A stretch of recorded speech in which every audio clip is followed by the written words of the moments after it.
My name is Leona Vale. I am 32 years old. And I have always been a creature of habit and quiet. My life is an ordered system. Spreadsheets at my data analytics job. Carefully curated playlists for my commute. A home environment calibrated for maximum calm at I.m. My apartment was not just a place where I slept. It was the one corner of the world where everything finally stopped asking something from me.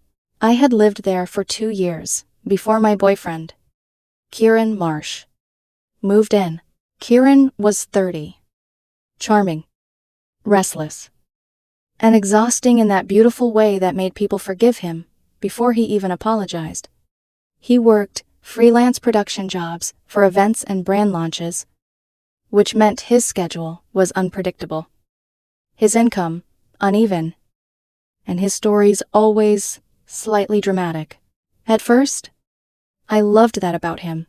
His chaos felt like color splashed across my quiet life. He brought home flowers from event displays, danced barefoot in the kitchen, and turned boring Thursdays into candlelit pasta nights. He made my apartment feel alive. Then, slowly, the splash became a spill. His friends stayed over without warning. Glitter ended up in the hallway rug. Wine glasses appeared on my desk. My noise-canceling headphones disappeared into his video calls and returned with dead batteries right before I needed them for work. Every incident was small enough to sound petty if I complained. So I tried to be reasonable. Kieran, can you just ask before inviting people over? He would grin, kiss my forehead, and say, "You're adorable when you're grumpy." And somehow, that was always the end of the conversation. Not resolution. Just silence with lipstick on it.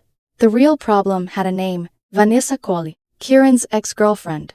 He always introduced her as his best friend. Now, as if the phrase now erased the history before it. Vanessa was a singer. Sometimes a stylist. Sometimes between apartments. Always between crises. She treated my home like a backstage lounge. She left perfume in the bathroom, half-empty oat milk in the fridge, and her phone charger plugged into my side of the bed, like she had reserved the space in advance. I tolerated her because I wanted to be mature, because insecure women were always the villains in stories like this. Because Kieran had trained me to believe discomfort was proof I needed to grow, but tolerance is not infinite. Mine was running out. The final crack came on a Wednesday afternoon. I was at work. Deep inside, a complicated data model. Finally, in that rare, clean state, where the world disappears, and every number makes sense. My phone buzzed. Kieran. Hey babe?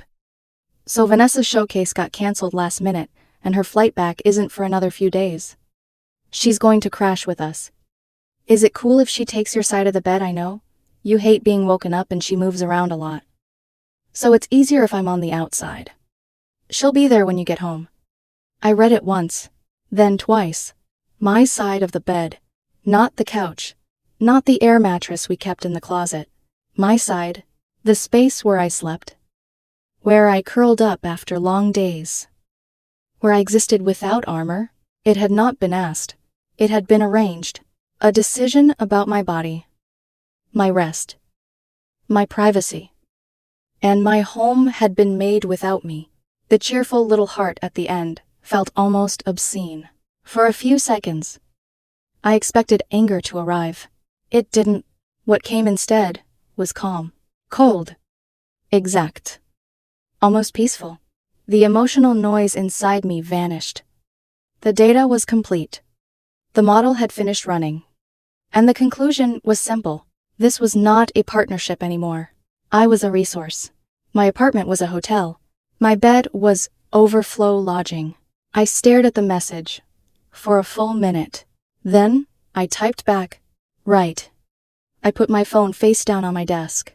Then I opened a new browser tab. I did not search for relationship advice. I did not search for how to set boundaries with your boyfriend. I did not search for whether it was normal to feel erased in your own home. I searched for furnished month-to-month studio apartments. My criteria were simple. Immediate availability. No long-term commitment. Across town. Far enough that breathing would feel different. By the time I left work, I had signed a lease digitally on a small studio in a modern building, with blank white walls and no memories. It was too expensive. I did not care. It was not a home. It was an escape pod. I did not go back to my apartment first. I went to the studio. The key was in the lockbox. Exactly where the leasing agent said it would be. Inside. The air smelled like fresh paint and disinfectant. The bed was unfamiliar. The kitchen had 2 mugs and no history. The silence was sterile. Beautiful. Mine. 2 hours later, I drove to the apartment. Kieran's car was outside. So was Vanessa's. Perfect. They were settled in. I let myself in quietly and went straight to my home office. I packed my work laptop, backup hard drives, passport, documents, and the small fireproof box where I kept everything important. Then I filled a duffel with clothes, toiletries, chargers, and the black cardigan Kieran used to say made me look severe. On my way out, I stopped by the living room. My handmade oak bookshelf stood against the wall. I had designed it myself. Measured every plank, sanded every edge, oiled the grain until it glowed warm under lamplight. It was the most personal thing in that apartment. For one moment, leaving it behind hurt more than leaving him. Then I locked the door. Back at the studio, I sat on the strange bed and opened my laptop. If Kieran wanted to treat my home like a flexible arrangement, then I would make it one. Subject offer to sublease apartment. Kieran. Per your text today. It is clear our housing needs have diverged. I have secured alternative temporary accommodation for myself. Effective immediately. This email serves as a formal offer for you to sublease the entire apartment for the remainder of my lease term. As you know, the lease is solely in my name. The terms are as follows. Monthly rent, $2. 850. The current fair market rate for a comparable unit in our building. Security deposit, $2. 850. Required, before signing. Utilities, electricity, internet, and gas must be transferred into your name within 5 business days. As the primary leaseholder, I will continue remitting payment to property management, funded by your payment to me. Please confirm acceptance by Friday at 5:00 p.m. If you decline, you and any guests will need to vacate within 15 days, so I can make other arrangements. I believe this provides a clear path forward. Leona. I hit send. My hands were perfectly steady. Then I turned off my phone and lay down in a bed no one had promised to someone else. For the first time in months, I slept without bracing for noise. The silence lasted 17 hours. It was the longest uninterrupted stretch of peace I had experienced in months. I woke in the studio to unfamiliar sunlight, made instant coffee that tasted vaguely like cardboard, opened my laptop, and spent the morning working remotely. Nobody barged into the kitchen looking for oat milk. Nobody blasted music while I was trying to concentrate. Nobody laughed outside my office door while I sat through client meetings pretending everything was fine. The quiet almost felt suspicious. Around lunchtime, I finally turned my phone back on. It exploded. 26 missed calls from Kieran, 9 from Vanessa, 5 from his mother, Denise. Dozens of text messages stacked on top of each other so quickly they blurred together. Where are you? Why isn't your location on? I saw your email. Tell me this is a joke. Leona. Answer me. Seriously. You're charging me market rent. The apartment costs $2,100. You're trying to make money off your own boyfriend. Vanessa says this has to be illegal. Mom is calling you. Please answer. The messages shifted every few minutes. Confusion. Anger. Disbelief. Accusation. Then desperation. I read every one without feeling much of anything. It amazed me that not a single message asked the obvious question. Why did you leave? Not one acknowledged the text that had caused all this. Not one said. I realize now how disrespectful that was. Instead, Every message focused on one thing. Money. My phone rang again. Kieran. I answered and immediately placed the call on speaker. Leona, he shouted before I could say hello. Finally. What the hell is wrong with you? His voice bounced off the sterile white walls of the studio. Oddly enough, it sounded smaller than usual. You sent me a landlord email. Yes. What is this? A formal sublease offer? No. It's an eviction notice. It isn't. You're trying to charge me $2,850 for an apartment that costs $2,100. I leaned back in the chair. I pay $2,100 because I signed a 2-year lease and have an excellent rental history. So the current market rate is $2,850. But that's not what we pay. Pie. Silence. Then he laughed. A short, disbelieving laugh. You can't be serious. I am. We're together. The relationship and the lease are separate matters. You sound insane. No. I replied quietly. I sound organized. Another pause. Then his tone softened. Leona. It was the voice he used whenever charm was replacing logic. You know I didn't mean anything by the text. I know exactly what you meant. It was just easier. For whom? For everyone? Not for me. He sighed dramatically. You've always been so sensitive about your space. No. I have always been clear about my space. You know, Vanessa. I do. She's harmless. That's beside the point. It was only for a few nights.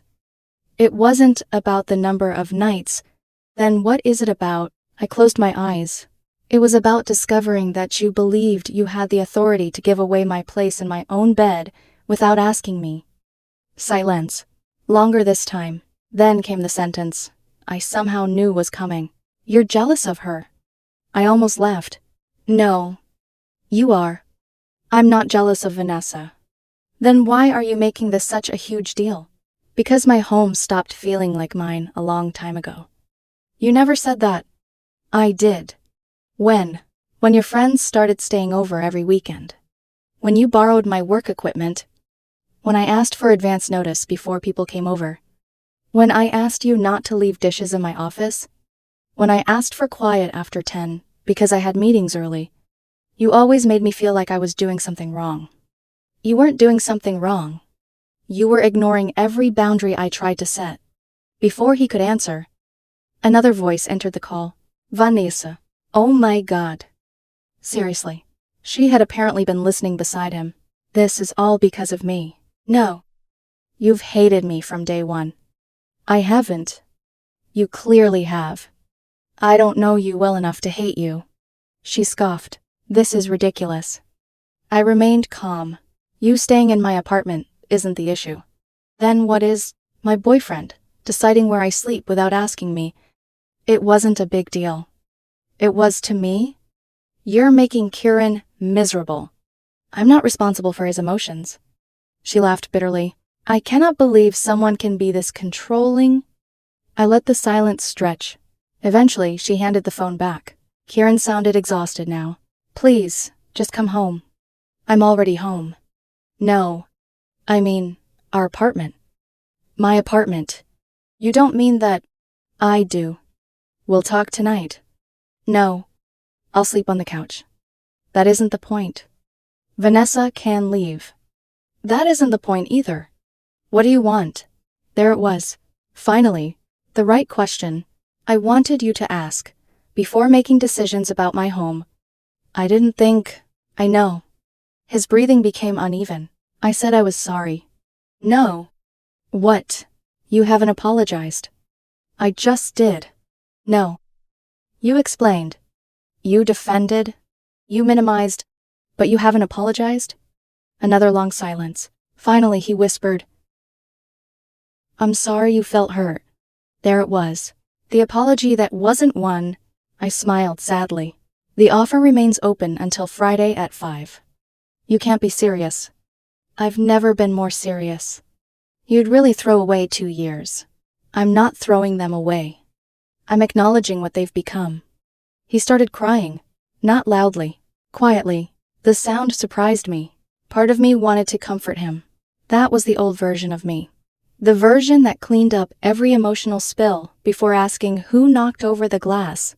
"I love you," he whispered. "I know. Don't do this." "I already have." I ended the call. For several minutes, I simply stared at the blank wall. The silence returned. This time it felt heavier, not because I doubted my decision, because I finally understood how long I had been postponing it. That afternoon, I called the property's management office. I explained that I intended to sublease my apartment and wanted to ensure every step complied with the lease agreement. The manager confirmed everything. As sole leaseholder, I had every legal right to offer a sublease. Any applicant would need income verification, references, and a credit check. The market rate was indeed $2,850. Everything matched. Facts were comforting. Facts never gaslit me. That evening, the campaign began. A text arrived from our mutual friend, Olivia. "Hey, Karen says you disappeared after having some kind of breakdown. Are you okay?" I stared at the message. So that was the story. Not that he had given away my side of the bed. Not that he ignored every boundary I'd tried to establish.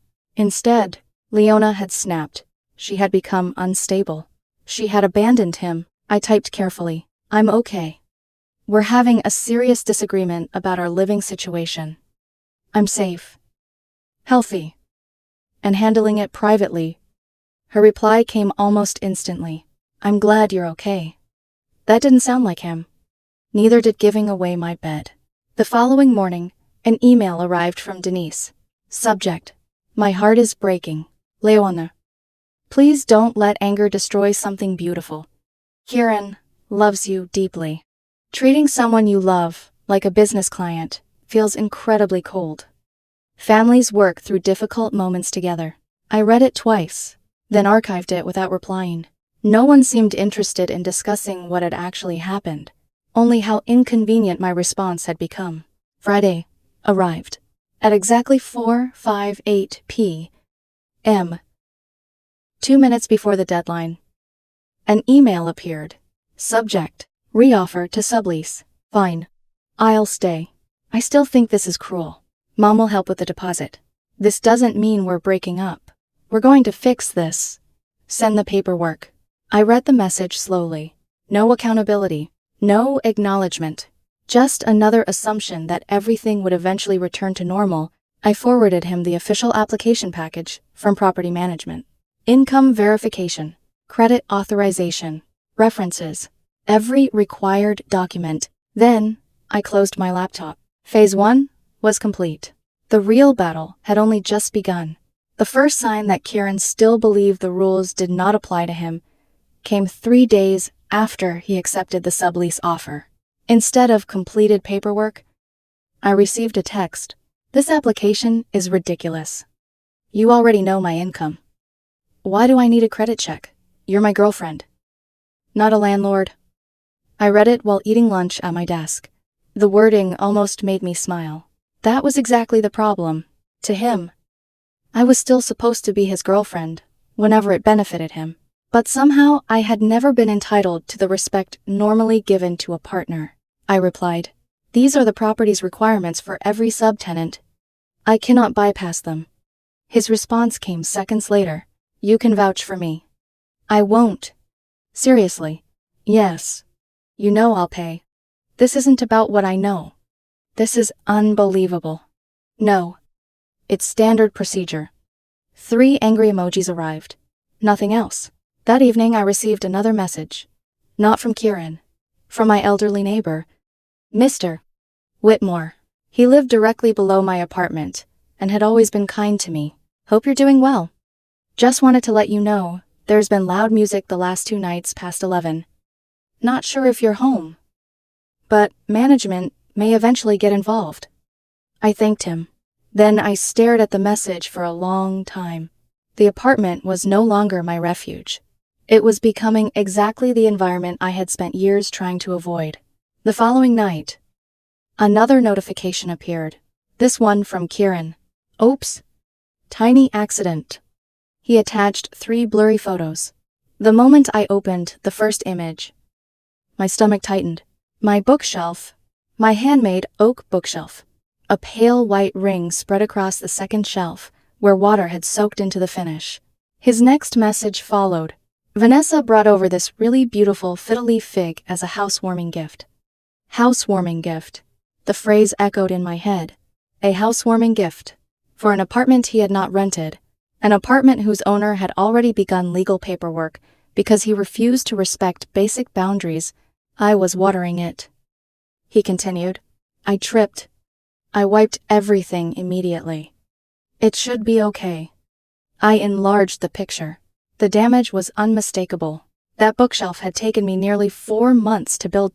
Every board had been measured twice. Every joint, fitted by hand. I remembered sanding each shelf until midnight, because I refused to settle for rough edges. I remembered rubbing oil into the oak with a clean cloth until the grain glowed under warm light. It wasn't furniture. It was patience made visible. And now someone who should never have been treating my apartment like her temporary living room had left a permanent mark on it. For a brief moment, anger finally arrived. Not loud, not explosive, cold, but as easy. Final. Whatever hesitation still remained inside me disappeared. This was no longer about a misunderstanding. It was about protecting myself from people who viewed my kindness as permission. I answered methodically. First, I thanked Mr. Whitmore for informing me about the noise. Then I encouraged him to submit any future disturbances directly to building management if they continued. Next, I drafted an email. Subject: lease compliance and property damage. Kieran. I have received reports of repeated noise disturbances originating from the apartment. Any fines issued by building management will be your responsibility. Regarding the bookshelf, please send clear, high-resolution photographs of all affected areas immediately. Any repair costs resulting from negligence will be deducted from your security deposit. Should repairs exceed the deposit amount, I will seek reimbursement through small claims court.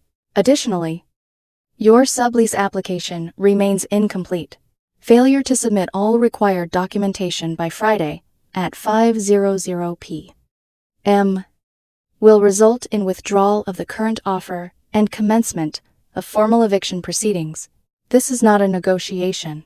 Leona. I pressed send. 10 minutes later, he called. I answered. What is wrong with you? He demanded. You think I'm going to sue you over a water ring? If repair costs require it? It was an accident. I'm documenting the damage. You've changed. I've stopped making excuses. You don't even care how stressed I am. I care very much.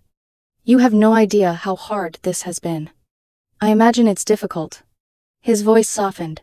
You know, Vanessa feels terrible. I wasn't speaking to Vanessa. You keep bringing lawyers into everything. I've brought paperwork. You've become heartless. No. I've become clear. You know what he snapped? My friends were right. About what? They said, you're obsessed with control. I almost laughed. Control. The word had followed me my entire adult life. People called women controlling whenever they refused to surrender space. If I asked for notice before overnight guests. Controlling. If I wanted quiet after 10. Controlling. If I expected someone to ask before assigning away my side of the bed. Controlling. The word had become a shortcut for dismissing boundaries. I'm ending this call. I said. You always do that. No. I end conversations after they've stopped being productive. I disconnected. An hour later, Denise called. This time I answered, because I already knew what was coming. Leona. She began softly. Sweetheart. I almost sighed. Whenever someone started a sentence with sweetheart, disappointment usually followed. Kieran is devastated. I understand. He's trying. He hasn't submitted the required paperwork. Because he's overwhelmed. The deadline remains Friday. Surely, there's room for compassion. I have shown compassion for 18 months. She hesitated. You've always been so reasonable. I still am. This feels extreme. What would have been reasonable? Silence. Then she answered carefully. Talking. I did. I asked for notice before guests. I asked for privacy. I asked for quiet. I asked for respect. Nothing changed. I didn't realize it was that serious. Neither did Karen. Her voice grew smaller. He loves you. I don't doubt that. Then why won't you forgive him? Forgiveness and consequences are different things. Another silence. I don't recognize you anymore. I looked around the empty studio. Neither did I. The woman sitting here no longer apologized for existing. That probably looked unfamiliar. Friday arrived. 5 o'clock came. Nothing. 5:15. Still nothing. At 5:30, an email from property management appeared. Subject: Sublease application status. The message was brief. Kieran's application remained incomplete. Income verification missing. Credit authorization unsigned. References omitted. The application could not be processed. I closed my eyes. He had made his choice. Not by saying no. By refusing to participate at all. He believed delay would eventually wear me down. He believed I would become uncomfortable enough to surrender. Instead, I downloaded the state's official notice to cure or quit template. Every blank was filled carefully. Every date verified. Every requirement documented. I attached the email from property management as Exhibit A. Then, I emailed the notice for good measure. I printed another copy. That evening, I drove back to my apartment building for the first time in nearly 2 weeks. The hallway smelled exactly the same. Fresh paint, laundry detergent, someone cooking garlic downstairs. For a moment, memories tried to pull me backward. Movie nights, Christmas decorations, morning coffee together. Then I looked at the apartment door. Behind it lived a man who had slowly convinced me that surrendering pieces of myself was the same thing as compromise. I taped the notice firmly to the center of the door. The paper lay perfectly flat. I stood there for several seconds. Surprisingly, I didn't feel angry or triumphant, only certain. Some relationships end with screaming, some end with tears. Mine ended with legal paperwork attached neatly to my own front door. I turned around, walked back down the hallway, and never looked back. 3 months have passed since I taped that notice to my own front door. I'm sitting in my apartment now. The only sound is the gentle hum of the refrigerator. No unexpected visitors. No late-night guitar sessions. No loud phone calls echoing through the hallway. Just silence. Real silence. The kind I had almost forgotten existed. The notice to cure or quit finally forced Karen to understand that this was no longer a relationship argument. It was a legal process. Predictably, the messages intensified. 1 hour he begged. The next he threatened. Then he cried. Then he accused me of ruining his life. Then he promised everything would change if I would only come home. I answered none of them. Every message was screenshotted. Every voicemail was saved. Every email went into a folder, labeled simply, Documentation. The 3-day deadline expired. Nothing changed. No completed application. No income verification. No credit authorization. No effort. Only more emotion. On the 4th morning, I drove to the courthouse. I paid the filing fee, signed the final paperwork, and officially filed for eviction. It felt strangely ordinary. No dramatic music. No shaking hands. Just fluorescent lights. Numbered tickets. And a clerk who had clearly processed hundreds of cases before mine. The hearing arrived several weeks later. Kieran entered with his mother beside him. He looked exhausted. Denise looked as though someone had died. When she saw me, she offered a sad smile. I returned a polite nod. Nothing more. The mediator invited us to sit.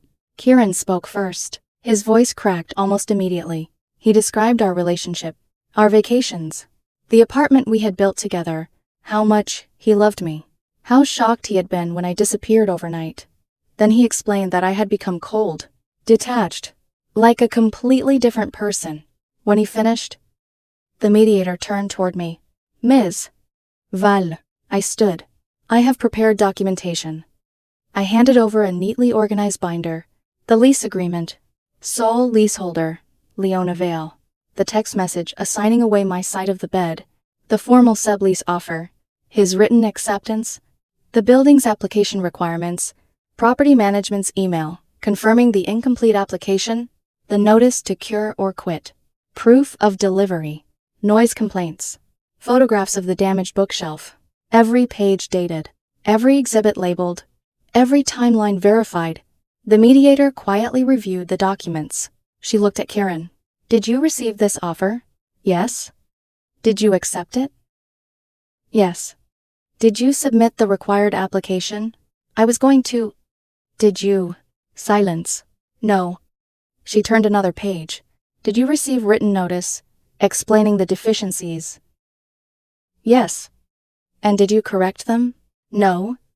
Another page. She looked up. Mr. Marsh. She provided you with a legal path to remain in the residence. You accepted those terms and then failed to satisfy the basic requirements. The leaseholder has complied with the applicable procedures. There was nothing left to argue. The ruling came quickly. The court granted possession in my favor. Kieran was given 14 days to vacate. Outside the courtroom, he caught up with me. Leona. I stopped walking. He looked older, not because of time, because consequences age people. I never thought you'd actually do it. I know. I thought you'd calm down. I did. He frowned. What? This is what calm looks like. His eyes filled with tears. It was just one text. I looked at him quietly. No. It was 18 months. He opened his mouth, closed it again. For the first time since all this had begun, he had nothing left to say. Vanessa disappeared almost immediately after the court papers were served. Apparently, finding another place to stay became easier once free housing stopped being available. Move-out day arrived 2 weeks later. I coordinated everything with building management. A security guard stood nearby throughout the process. Not because I expected violence, because I expected accusations. I wanted witnesses. The apartment looked smaller than I remembered. Boxes lined the hallway. Furniture had already been removed. Kieran carried the last cardboard box toward the elevator. Before stepping inside, he turned toward me. I can't believe you've become this heartless. His voice barely rose above a whisper. For months, I had imagined this conversation. I expected anger. Instead, I felt almost peaceful. I'm not heartless. He waited. I'm simply no longer confusing kindness with permission. The elevator doors opened. He stood there for another moment. I loved you. I believe you did. Then why? I looked around the apartment. Scuffed walls, dust, water rings on the kitchen counter. My bookshelf standing quietly against the wall. Because of everything that had happened? One answer felt more honest than any speech I could have prepared. Love isn't what ended us. What did? The day you stopped asking. The elevator doors closed. He was gone. I stood alone inside my apartment. For several minutes, I simply listened. Silence. It belonged to me again. The next week became an act of restoration. Professional cleaners scrubbed every room. I patched nail holes, repainted damaged walls, replaced broken cabinet hardware. Then I carried the bookshelf into the center of the living room. The water stain looked exactly as terrible as I remembered. I spent an entire weekend repairing it. First, coarse sandpaper, then fine grit, then fina steel. Slowly, the damaged finish disappeared. Layer by layer, I applied tung oil back into the oak. The wood absorbed it eagerly, warming with every coat until the grain glowed once again beneath the afternoon light. When I finished, I stepped back. The stain was gone. Not hidden. Gone. The bookshelf looked better than it had before. I deducted the cleaning expenses and repair materials from Kieran's security deposit. The remaining balance came to $87.50. I mailed him a check with a complete itemized statement. No anger, no insult, just numbers. Several weeks later, I heard through mutual friends that he had moved back into his mother's house. Vanessa had apparently found another apartment with different roommates. Life continued. Mine certainly did. People later asked whether I regretted losing the relationship. I always gave the same answer. I didn't lose my relationship. I lost the version of myself that believed love required shrinking. The real victory was never the eviction. It wasn't the court order. It wasn't charging market rent. It wasn't even watching him realize that actions carry consequences. The victory was much quieter than that. It was waking every morning, in a home where every room belonged to me. It was knowing no one would volunteer my space without asking. It was understanding that boundaries are not walls built to keep love out. They are doors that teach people how to enter. Kieran thought one casual text could rewrite the rules of my own home. Instead, it rewrote the rest of my life.